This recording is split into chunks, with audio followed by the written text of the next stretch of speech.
linked to tubes so that her messed up organs can be separated and her stool and urine tracts can be separated. This is a little boy that was serially raped by a man. This is the wife of the Kaduna State Governor, Aisha El-Rufai, displaying pictures of victims who have suffered early child marriage, rape, and gender-based violence.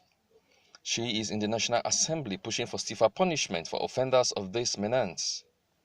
She said the National Assembly and other state assemblies should emulate Kaduna State government who passed a stiffer punishment for these crimes. We have 11-year-old little girls who are married off, inflicted with the vesicovaginal fistula, VVF, and then discarded and abandoned by the men who married them, and even by their families who had married them off in the first place, in the places of worship of God. We have come to you, sir. We seek your help. We ask questions. We seek justice. We want to challenge the status quo because it is too painful to bear. About a month ago, the Inspector General of Police said that there were about 715 reported cases of rape within 5 months in Nigeria. And the Honorable Minister for Women Affairs, Dame Pauline Talen, has said that for every 1 case of rape reported, 10 are not reported. I'm not good with maths, sir. But I think this means that if 717 cases are reported, that means we have an extra 7,170 unreported cases of rape within 5 months in Nigeria.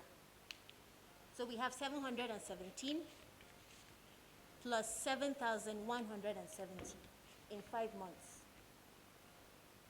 But let's focus on the 717, sir. How many of these cases that were reported have seen justice? How many were completed? How many of the heads of these perpetrators in the 717 cases of rape have rolled on the floor to send a direct message to existing and intending rapists that this is not an acceptable crime to our people in the society?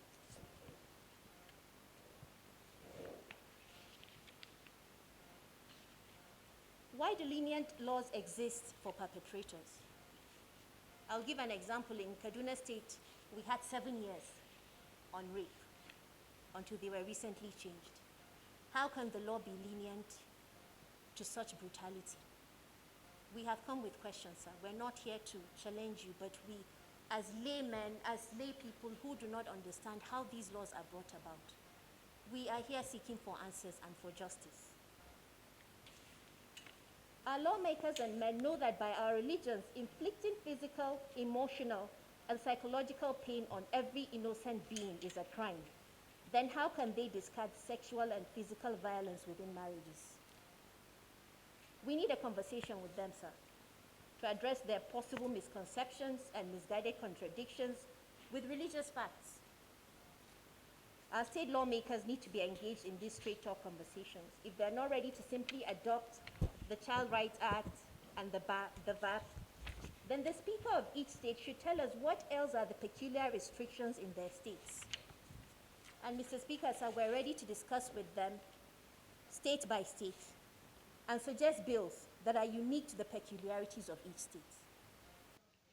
Speaker of the Nigerian House of Representatives, Femi Gbajabiamila, said persons who engage in these crimes are mentally unstable and should go for psychiatric evaluation as it is done in developed countries. Not only is that a crime,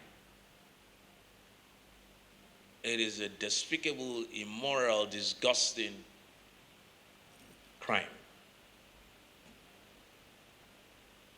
It is against any religion. It is against any societal norm. That a mother, that a father who will even be attracted to his child. So there again is the issue element I keep talking about mental instability. So we must focus on that. A lot of these things we may be looking at the wrong place. The issue of mental incoherence is something we need to start looking at on the issue of rape. No normal person does it. So we need to look at it very, very, very seriously. I remember there's a big debate, for instance, in America when you talk about the issue of guns and perpetrators of crime or gun-related crimes. And the argument of some side of the divide, I think the Republicans particularly, but I think it's even the general consensus in America that it's not all gun-perpetrated crimes or criminals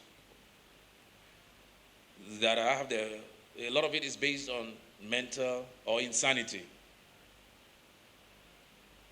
And I think we should give this one too, on the issue of rape, its due place, the issue of insanity. Divide it, those who are insane and those who are sane, and still cannot keep their urge to themselves. But for whatever strange reason, this is what turns them on. Violence. Is it the issue of I'm a man and I should be able to overpower you, and that's what makes me a man? No, my message is very simple. It doesn't make you a man, it makes you an animal. And therefore, it's something, on those two categorizations, we should look for how to address them.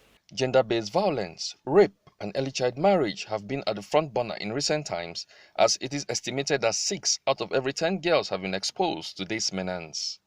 Emmanuel Onu, News 24 International.